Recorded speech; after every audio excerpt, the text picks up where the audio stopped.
Alright, this is going to be a little review, not an entire review, but a short review and a comparison to a couple of my favorite blades with the Spyderco Tenacious that I just won in a contest from Guns from Holland. And the two favorites I'm going to compare the Spyderco Tenacious to are the SOG Aegis and the Kershaw Blur.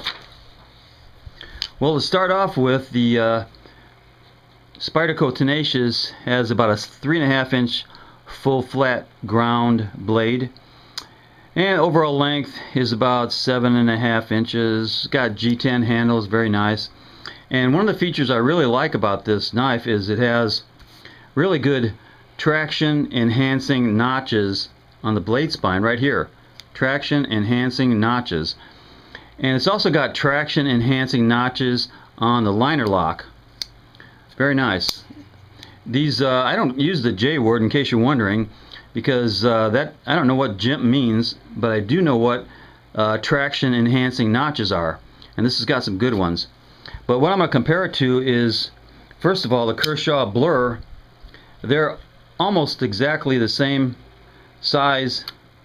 Blade shape is a little bit different, but weight wise they both weigh about 4 ounces. They're the same length. The Kershaw Blur does have an assisted opening.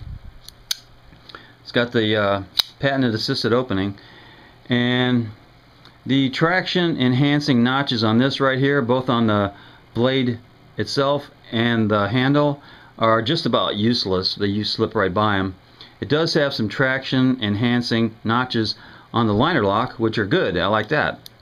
But that compares favorably to the Spyderco Tenacious, but it costs almost twice as much. Okay, the next one I'm going to compare it to is the SOG Aegis in digital camo. It's a great little knife, and it weighs about 1 ounce less than the Spyderco Tenacious. The blades are very similar, and on the back of this thing, the SOG, it has some really aggressive traction enhancing notches on the blade. Very good. It also has traction enhancing notches on the handle, which I used a little file because they weren't really great, but I ground them out a little bit, just ground them just a little bit, and now it's very, very aggressive. So the traction enhancing notches on the SOG Aegis were crummy when I got it, but now they're good. Even down here, these notches were pretty poor. I enhanced those myself.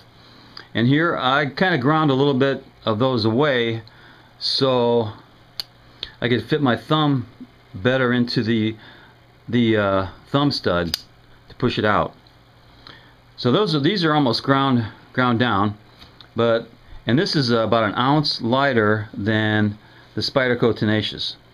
But those are 3 of my favorite blades, and I want to thank Guns from Holland once again. Guns from Holland just sent me the Spyderco Tenacious in the prize, or the contest he had about, it was 2 or 3 weeks ago.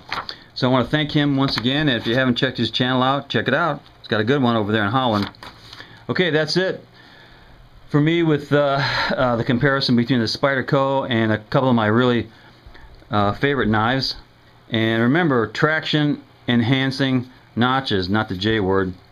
Knuckle bump.